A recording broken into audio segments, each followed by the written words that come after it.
Wacana penghapusan guru honorer pada 2027 memicu kekhawatiran di kalangan tenaga pendidik. Pengasuh pondok pesantren di Pati, Jawa Tengah berinisial AS ditangkap terkait dugaan kekerasan seksual terhadap santriwati. Kenaikan harga minyak dunia mendorong harga plastik naik dan membebani pelaku UMKM. Kemasan ramah lingkungan mulai dilirik sebagai alternatif seiring harganya yang kian kompetitif. Selamat datang di 60 menit special report Pembuka Mata mengungkap fenomena. Saya Ihsan Sitorus, saudara. Kita simak sorotan pertama. Wacana penghapusan guru honorer pada 2027 nanti memicu kekhawatiran di kalangan tenaga pendidik. Meski memahami wacana ini bagian dari penataan birokrasi, namun para guru honorer berharap bisa diangkat menjadi ASN atau P3K.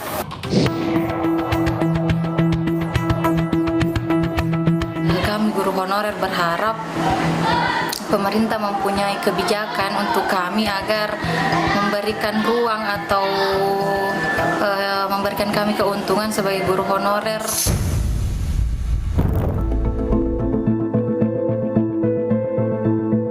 Istilah guru honorer tahun 2027 nanti tak lagi dikenal dalam regulasi. Ribuan guru honorer harus menghadapi ketidakpastian masa depan. Nabilatul Fadil, guru honorer yang telah mengabdi di SMP Negeri 24 Makassar, Sulawesi Selatan sejak 2023 ini mengaku sudah lama mendengar informasi itu.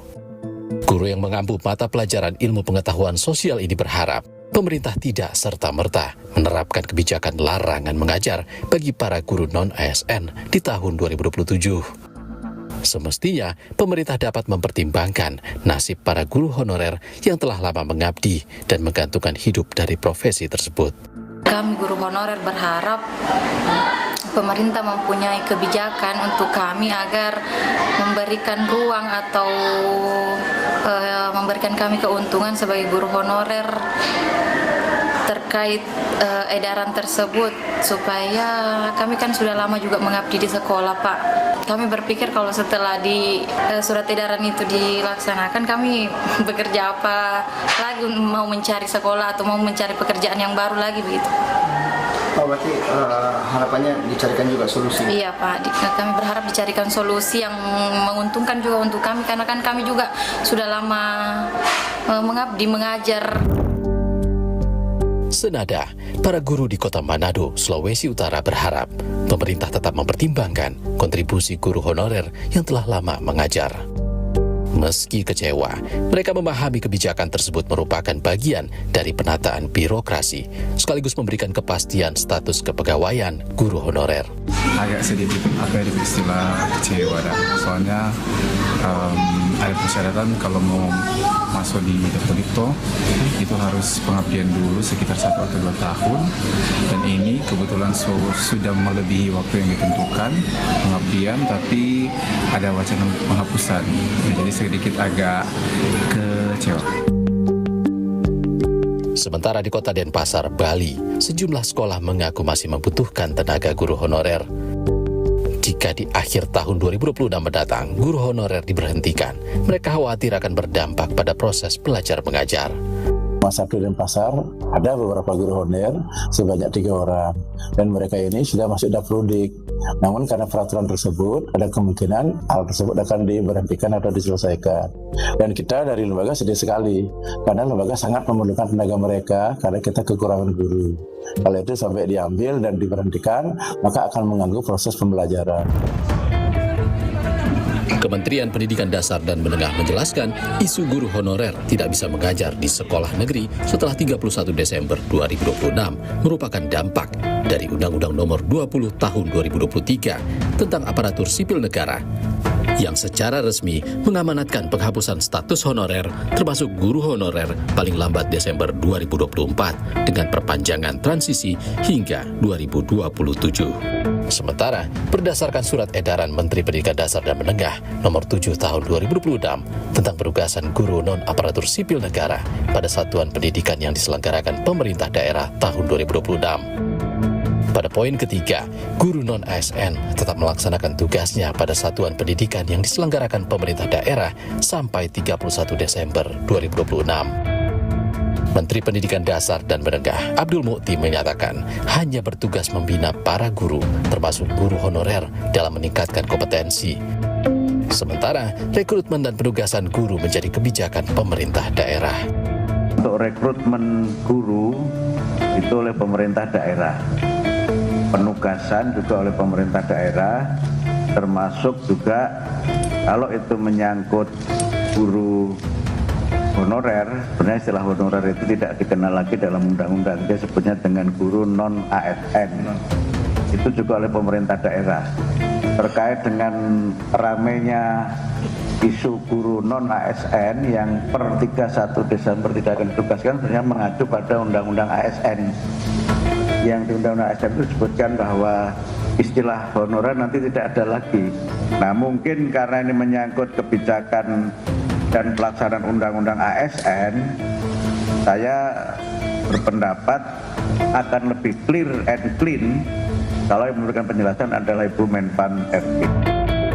Sementara, Koordinator Jaringan Pemantau Pendidikan Indonesia, Ubaid Matraji menyebut layanan pendidikan pada dasarnya berangkat dari pemenuhan hak dasar anak.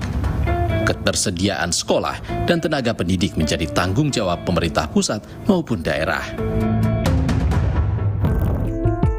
Sejak tahun 2024, pemerintah telah melakukan seleksi guru honorer menjadi pegawai negeri sipil. Sementara bagi yang tak lulus seleksi akan dialihkan menjadi pendaftaran pegawai pemerintah dengan perjanjian kerja atau P3K paruh waktu. Skema P3K paruh waktu ini menjadi bentuk yang dirancang untuk menghindari pemutusan hubungan kerja dari kebijakan penghapusan tenaga honorer. Berdasarkan data dari Kementerian Pendidikan Dasar dan Menengah, jumlah tenaga didik di Indonesia lebih dari 3 juta guru. Di antaranya, lebih dari 1.500.000 guru mengajar di tingkat sekolah dasar, 685.000 guru di tingkat menengah pertama, dan lebih dari 670.000 pendidik di tingkat menengah atas maupun kejuruan. Sementara, Kementerian Pendidikan Dasar dan Menengah mengonfirmasi Indonesia masih kekurangan lebih dari 374.000 guru di berbagai satuan pendidikan negeri. Ketua Dewan Pakar Federasi Serikat Guru Indonesia, Retno Listiarti menyebut, dalam pengangkatan guru honorer menjadi P3K paruh waktu belum menjawab kekhawatiran terkait status para guru honorer.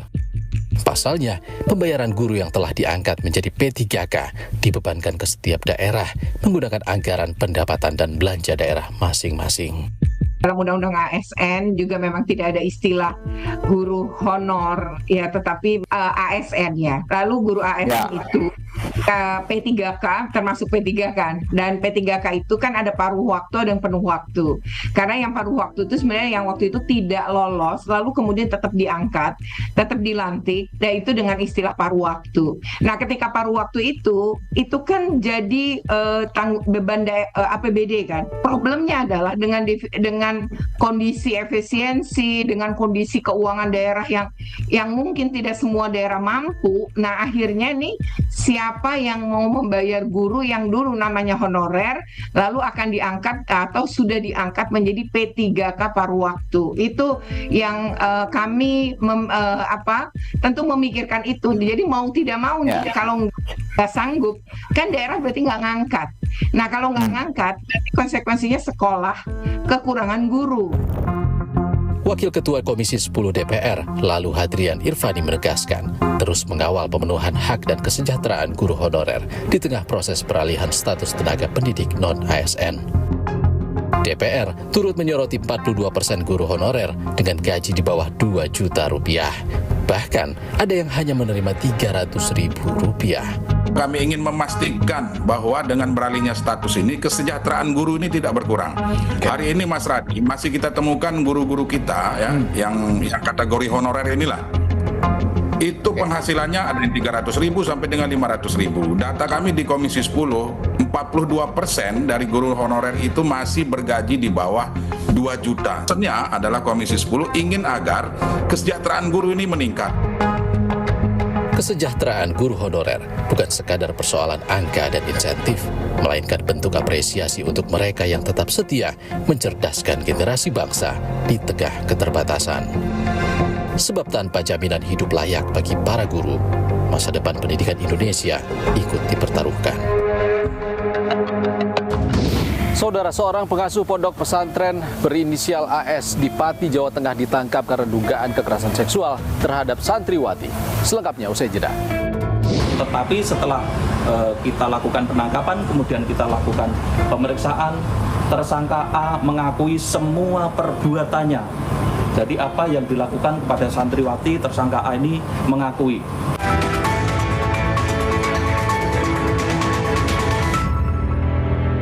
Saudara, pengasuh pondok pesantren berinisial AS di Pati, Jawa Tengah ditangkap karena dugaan kekerasan seksual terhadap santriwatinya. Polisi pun membuka posko aduan dan terus mendalami jumlah korban.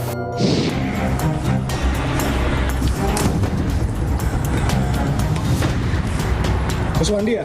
Iya. Kuswandi dari Pati ya? Baik-baik, duduknya Mbak ya.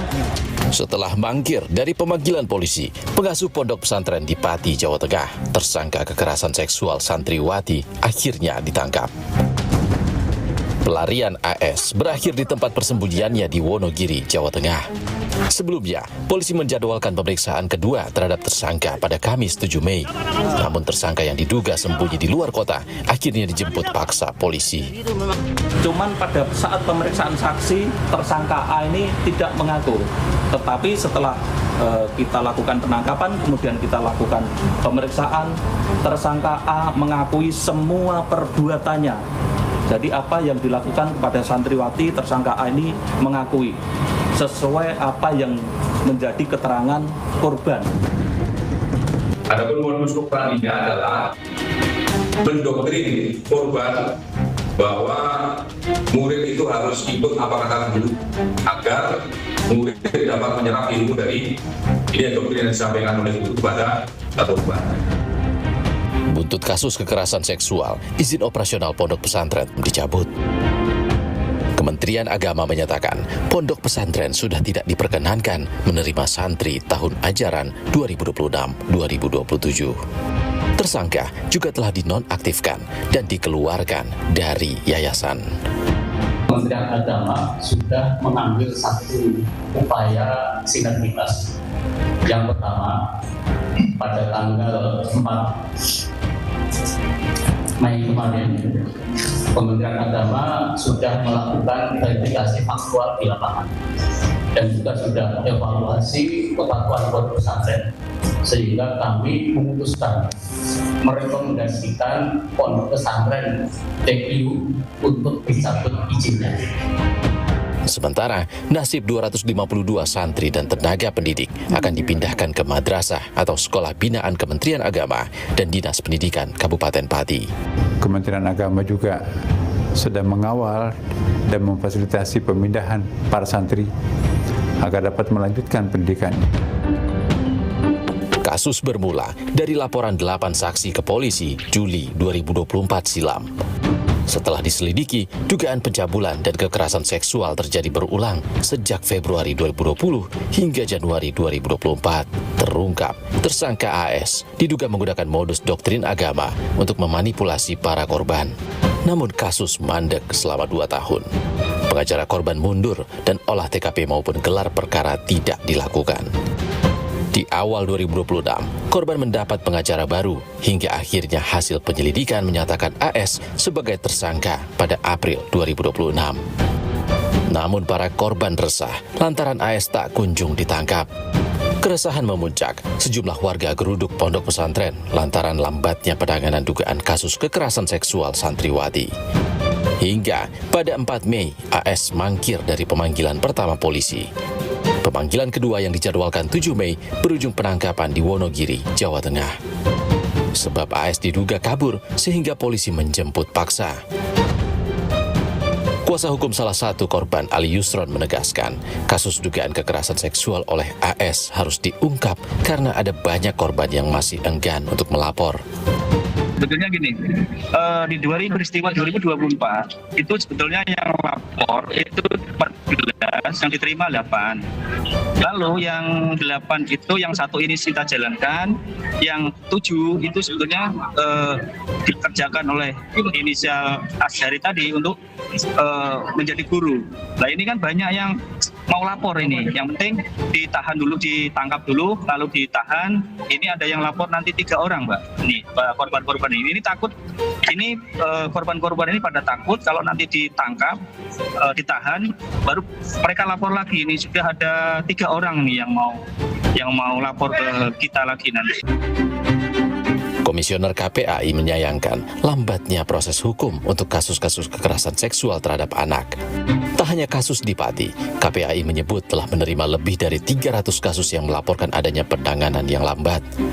Padahal penundaan penanganan proses hukum akan berdampak pada korban. Kami sangat menyayangkan sekali ya lambatnya penanganan atau lambatnya proses hukum dalam kasus-kasus kekerasan seksual terhadap anak.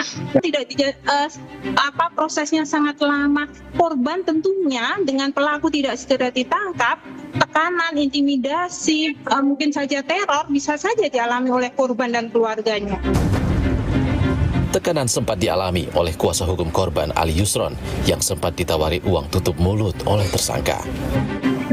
Kemarin waktu sebelum tersangka itu saya kawal, ketika saya kawal serius saya didatangi oleh suruhan dari A ini untuk tersangka, artinya ya suruhan dari tersangka. Iya, tersangka ini diberikan uang 300 atolak. Yang kedua 400 atolak saya diancam. Polisi membantah ada penundaan penanganan kasus. Proses hukum sempat terkendala saksi yang mencabut kesaksian. Kendala daripada penyidik adalah speak up daripada para saksi. Dari 5 saksi korban, ini 3 yang mencabut keterangannya, sehingga penyidik ini sangat minim untuk menjerat daripada tersangka. Menteri Pemberdayaan Perempuan dan Perlindungan Anak Arifah Fauzi menegaskan, korban kekerasan seksual di Kabupaten Pati, Jawa Tengah berhak atas perlindungan, pendampingan, dan pemulihan psikologis. Sementara itu, Ketua Majelis Ulama Indonesia Bidang Pesantren Ahmad Fahrur Razi mengecam keras kasus kekerasan seksual di Pondok Pesantren Kabupaten Pati, Jawa Tengah. Gus Fahrur mengatakan, kekerasan seksual yang menggunakan klaim keagamaan dan otoritas spiritual sebagai bentuk kesesatan. Bukan kali pertama kasus kekerasan seksual di Pondok Pesantren bak fenomena gunung es yang terus berulang di sejumlah pendidikan berbasis agama. Komnas Perempuan mencatat pengaduan kasus kekerasan seksual di ranah pendidikan yang terjadi sepanjang tahun 2020 hingga 2024 terdapat 97 kasus. Kekerasan seksual di perguruan tinggi menempati urutan pertama sebanyak 42 kasus. Pesantren atau pendidikan berbasis agama Islam berada di urutan kedua dengan 17 kasus, sementara sekolah menengah sebanyak 16 kasus. Sementara, penelitian Pusat Pengkajian Islam dan Masyarakat UIN Jakarta pada tahun 2023 hingga 2024 mendapati 43.497 santri berpotensi rentan terhadap kekerasan seksual. Menteri Agama Nasaruddin Umar menegaskan tidak ada kata toleransi kekerasan seksual dalam bentuk apapun. Tindakan semacam ini tidak bisa dibiarkan. Saya tidak bisa mentoleransi kekerasan seksual dalam bentuk apapun dan dimanapun sebetulnya, apalagi kalau itu di pondok pesantren. Setiap tindakan yang merendahkan martabat kemanusiaan harus kita lawan, harus kita hadapi. Saya mendukung proses penegakan hukum yang dilakukan oleh aparat. Hukum berat pelaku sesuai dengan ketentuan. Saya juga menegaskan bahwa pesantren dan lembaga pendidikan keagamaan harus terus menjadi ruang yang aman bagi para santri. Kementerian Agama juga terus memperkuat pembinaan dan pengawasan agar kasus serupa tidak akan pernah terjadi lagi. Perlindungan terhadap kekerasan seksual di satuan pendidikan sebenarnya telah diatur dalam Permen Agama Nomor 73 Tahun 2023 terkait penanganan dan pencegahan kekerasan seksual di satuan pendidikan Kementerian Agama. Dalam pasal 5 bahkan dijabarkan secara detail perbuatan-perbuatan yang masuk kategori kekerasan seksual. Kasus kekerasan seksual santriwati di Pati, Jawa Tengah menambah daftar panjang kekerasan di lingkungan pendidikan berbasis keagamaan. Kasus ini menjadi pengingat lingkungan pendidikan semestinya menjadi tempat aman bagi anak untuk belajar dan berkembang, bukan ruang kekerasan yang meninggalkan trauma panjang. Saudara, kenaikan harga minyak dunia mendorong kenaikan harga plastik dan membebani para pelaku UMKM. Selengkapnya usai jeda di 60 menit Special Report. Bu, naik nih harganya, nitip ceritanya sama temen. Biasanya 18, tiba-tiba jadi 23, setengah kilo.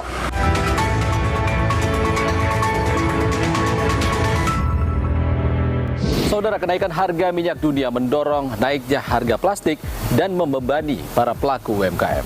Pelaku UMKM pun dihadapkan pada dilema menaikkan harga atau bertahan dengan keuntungan yang lebih tipis.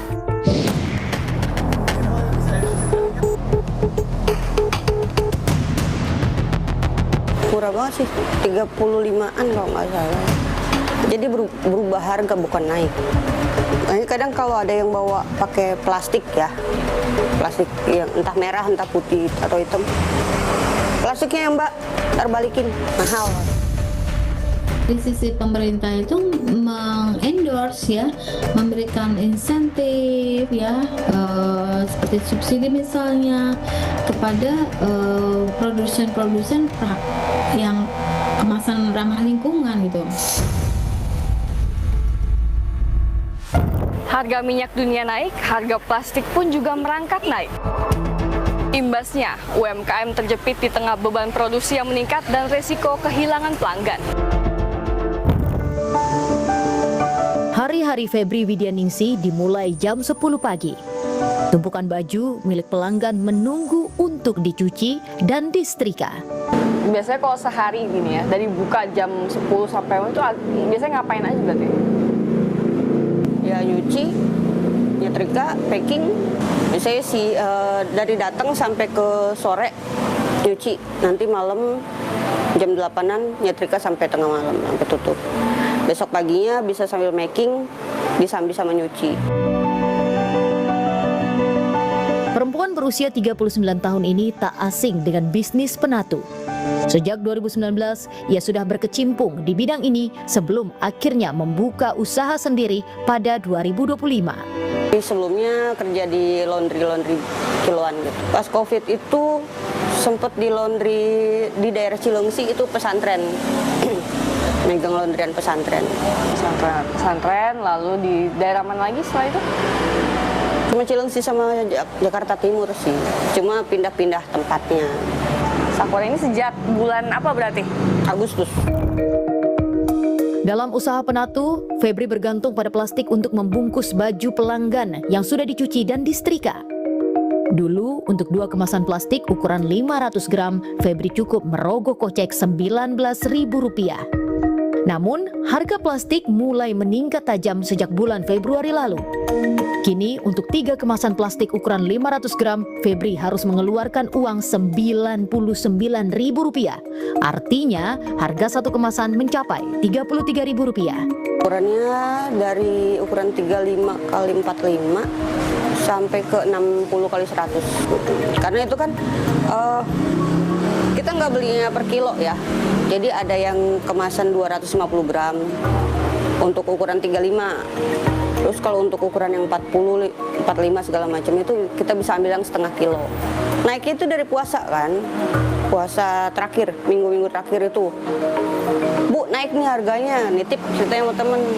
Biasanya 18, tiba-tiba jadi 23, setengah kilo. Nah, abis lebaran langsung naiknya drastis. Meski margin keuntungan menipis, Febri belum berani menaikkan tarif karena takut kehilangan pelanggan. Ada yang nanya, Mbak, plastik naik, harga naik nggak? Nah, naik gopek 1.000, ntar lu pada kabur. Jangan ya Mbak ya, ya udah anteng-anteng aja. Bisa ya dinaikin, tapi karena masih baru ya, kita nyari customer, takutnya malah kabur kan, cuma kendala naik 500.000 gitu. Biasa segini Mbak, kok pakai naik sih Mbak? Karena kalau kata orang-orang sih di sini yang paling murah. Agar keuntungan tak tergerus harga plastik, Febri pun memutar otak untuk lakukan berbagai efisiensi, mulai dari penggunaan plastik, listrik, hingga gas. Bahkan pelanggan Febri yang membawa kantong plastik sendiri meminta kantongnya dikembalikan. Misalnya kayak gini nih, ini posisi kemarin barang belum datang, mestinya bisa masuk plastik 50. Ini mau nggak mau jadi plastiknya 40, 2 pack. Ini kadang kalau ada yang bawa pakai plastik ya, plastik yang entah merah, entah putih atau hitam, plastiknya yang Mbak terbalikin, mahal. Febri adalah salah satu pelaku UMKM yang terdampak kenaikan harga plastik. Ikatan Pedagang Pasar Indonesia atau IKAPI mencatat harga plastik naik hingga 50% sejak awal April. Harga yang sebelumnya Rp10.000 melonjak jadi Rp15.000 per kilogram. Sekjen Asosiasi UMKM Indonesia Akumindo Edi Wisero menyebut, mau tak mau, pelaku UMKM harus melakukan efisiensi demi mempertahankan pelanggan. Akumindo menyarankan pelaku usaha menekan margin keuntungan dan mengalokasikan biaya untuk kebutuhan plastik demi menjaga kepuasan pelanggan. Nah, yang paling terasa berdampak itu adalah kelompok yang pertama, bahwa biji plastik atau plastik itu menjadi bahan baku.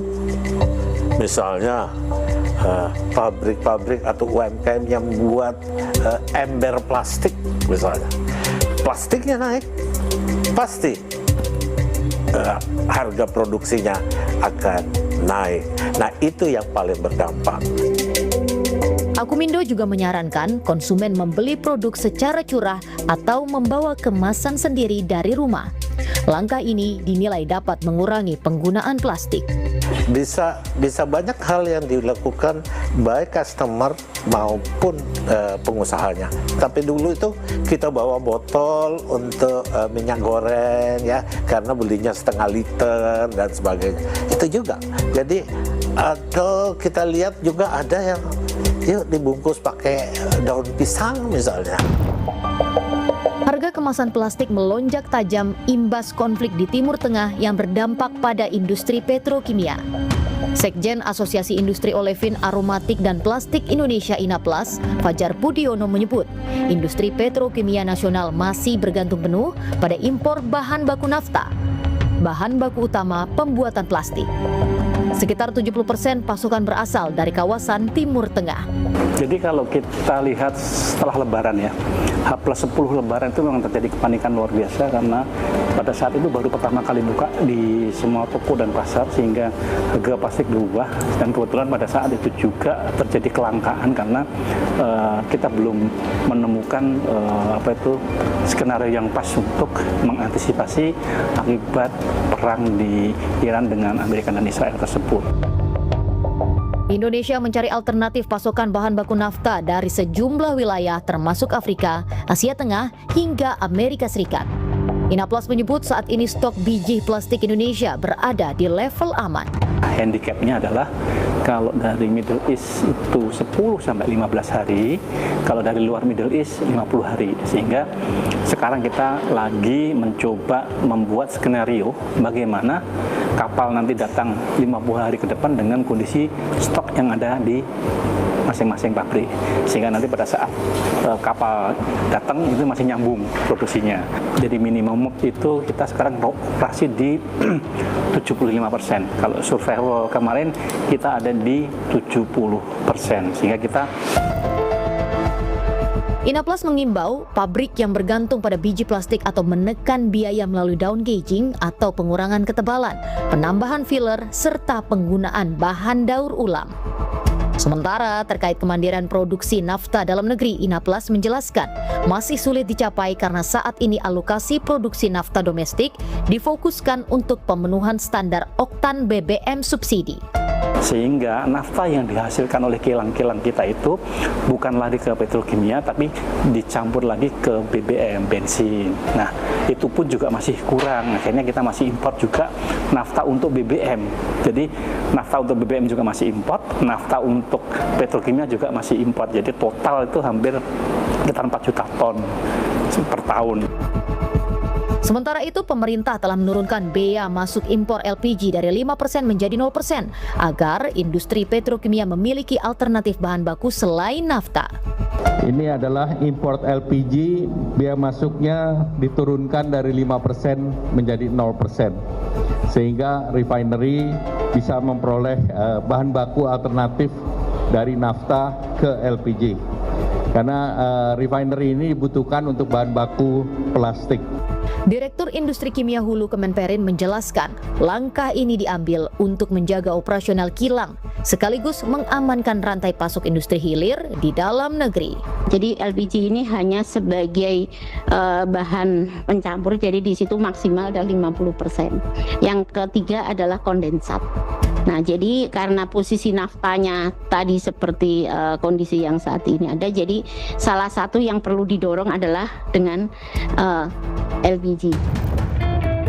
Inaplas mengapresiasi langkah yang diambil pemerintah dan menilai langkah ini mampu mendongkrak operasional kilang hingga 80%.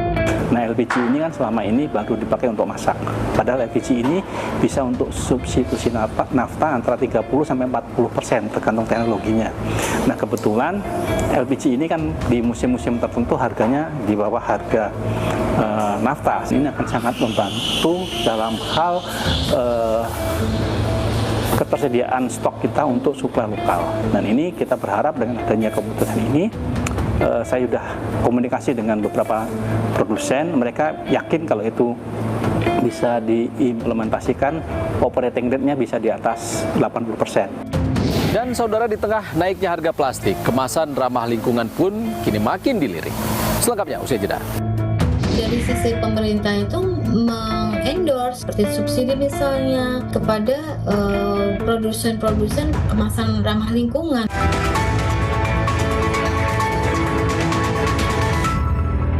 Saudara, kantong berbahan dasar singkong kini mulai dirilik karena lebih ramah lingkungan. Seiring naiknya harga plastik karena harga minyak dunia naik, harga kantong ramah lingkungan pun kian kompetitif.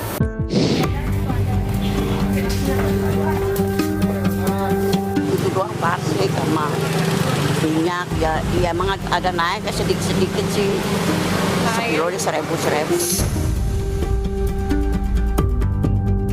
Pokoknya itu deh jatuhnya sampai 32.000 satu paknya begitu. Satu paknya sampai 32.000 tuh yang kertas bungkus itu. Makanya iya, pokoknya harganya bukannya naik ya, udah beda harga dah gitu. Ya dagang kopi, tadi kan murah, cuma 8.000, ada 10.000, ya paling mahal. Sekarang udah 20 lebih. Kenaikan harga plastik mulai berdampak pada harga produk kebutuhan harian, termasuk yang menggunakan kemasan plastik. Menteri Perdagangan Budi Santoso tak menampik kenaikan harga minyak goreng di pasaran, dipengaruhi lonjakan harga plastik. Namun, Budi menegaskan, pasokan minyak goreng saat ini masih terjaga dan tidak langka. Harganya ya ada sedikit juga ya naik karena kan imbas dari kan mereka kemasannya plastik semua ya, tapi nggak ada namanya kelangkaan. Di tengah kenaikan harga plastik, kemasan ramah lingkungan dinilai menjadi alternatif solusi bagi pelaku usaha. Di tengah industri yang tertekan akibat lonjakan harga bahan baku plastik, sebuah kafe di Jakarta justru tetap tenang. Saudagar kopi di Jalan Sabang, Jakarta Pusat telah menggunakan kemasan ramah lingkungan. Jadi pertama itu ada himbauan dari pemerintah, karena kita harus menggunakan yang ramah lingkungan. Nah, makanya dari sisi kami juga kita pengen berkontribusi lah untuk lingkungan, go green.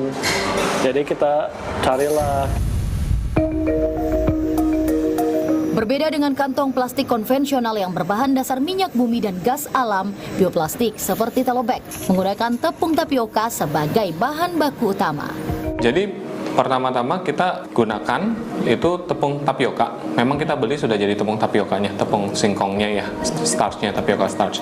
Lalu kita tambahkan seperti tadi turunan minyak nabati, air, dan beberapa bahan lainnya. Kita bentuk dalam bentuk pelet. Jadi pelet atau biji ya seperti ini dimasak dari tepung tadi, dimasak menjadi berubah, di pelletizing menjadi bentuk pelet. Nantinya kita panaskan lagi dengan menggunakan mesin yang mirip mesin plastik, mesin blow film kita sebutnya, itu untuk dibentuk sebagai dalam bentuk kantong. Kantong berbahan singkong ini juga digunakan di berbagai sektor, mulai dari industri medis hingga logistik. Pendiri Telobag, Mariani Chandra, menuturkan produk ini mulai diproduksi sejak 2017 sebagai respons atas meningkatnya kekhawatiran terhadap sampah plastik. Pada 2020, Telobag mulai mendapat tempat sebagai alternatif kemasan ramah lingkungan. Pada saat itu belum ada pelarangan plastik. Jadi kenapa saya harus beli sesuatu yang saya dapatkan gratis? Karena mereka biasanya setelah belanja kan buang sampahnya pakai kantong plastik yang didapatkan itu. Nah, jadi kenapa dia harus membeli? Ya saya berpikir benar juga, nggak salah. Karena memang tidak harus membeli gitu. Jadi ya perjalanan dari 10 tahun yang lalu sampai sekarang itu kelihatan memang masyarakat waktu dulu belum terlalu mengerti, tetapi setelah COVID sih rasanya tuh baru masyarakat lebih antusias mengenal kantong dari singkong. Mariani melihat lonjakan harga plastik yang kian mendekati harga kantong Telobag mendorong sebagian masyarakat mulai melirik alternatif berbahan singkong ini. Masalah utamanya itu selalu kan di harga. Kalau keadaan sebelum perang ini, kelihatannya masyarakat masih agak enggan untuk membeli kantong yang lebih mahal daripada plastik. Tetapi karena perang ini, kita harganya boleh dibilang sama ya dengan kantong dari plastik konvensional ya. Jadi banyak tuh yang memang sudah mulai mencari kita ya untuk menggantikan kantong konvensional dia dengan kantong Telobag. Selain bahan baku, perbedaan utama antara kantong plastik konvensional dan kantong berbahan singkong terletak pada proses penguraiannya.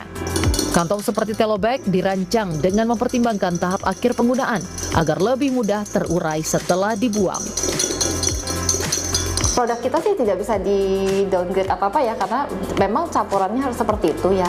Tetapi kalau dari sudut pandang kami sebagai produsen packaging ya, boleh dibilang ya, itu kita selalu memikirkan untuk Telobag ini yang dipikirkan itu bagaimana end of life sih. Menyusul aturan tersebut, pemilik kafe mulai mencari kemasan yang sesuai untuk minumannya. Kendati belum menemukan pengganti untuk gelas plastik, namun untuk kantong pembungkus pesanan sudah berbahan bioplastik. Pertama kita cari yang fleksibel, ini bisa elastis kan, itu lebih enak. Kedua juga meskipun kita air panas kita kayak hot coffee kan, kita tuh kita pastiin biar nggak bocor. Nah terus kenapa kita pakai Telobag? Karena Telobag itu dia gampang terurai. Ya, kalau plastik biasanya kalau kayak kresek kan dia ditimbun di tanah juga hampir di tahun-tahun juga nggak bakal terurai kan. Karena kebalikannya ini bisa terurai. Tambah juga Telobag dia fleksibel, dia elastis dia. Ya, jadi bisa juga kita pulang bawa ini lah wadah tempat sampah yang multifungsi itu. Direktur Eksekutif Indef, Esther Sri Astuti menilai, kenaikan harga plastik dapat menjadi peluang bagi industri kemasan bioplastik untuk bersaing dengan plastik konvensional. Cuman kalau menurutku ini jadikan momentum gitu untuk bisa kita shifting deh dari kemasan yang tidak ramah lingkungan jadi ramah lingkungan gitu. Karena plastik itu kan kalau diurai ya sama tanah ini kan butuh waktu puluhan tahun.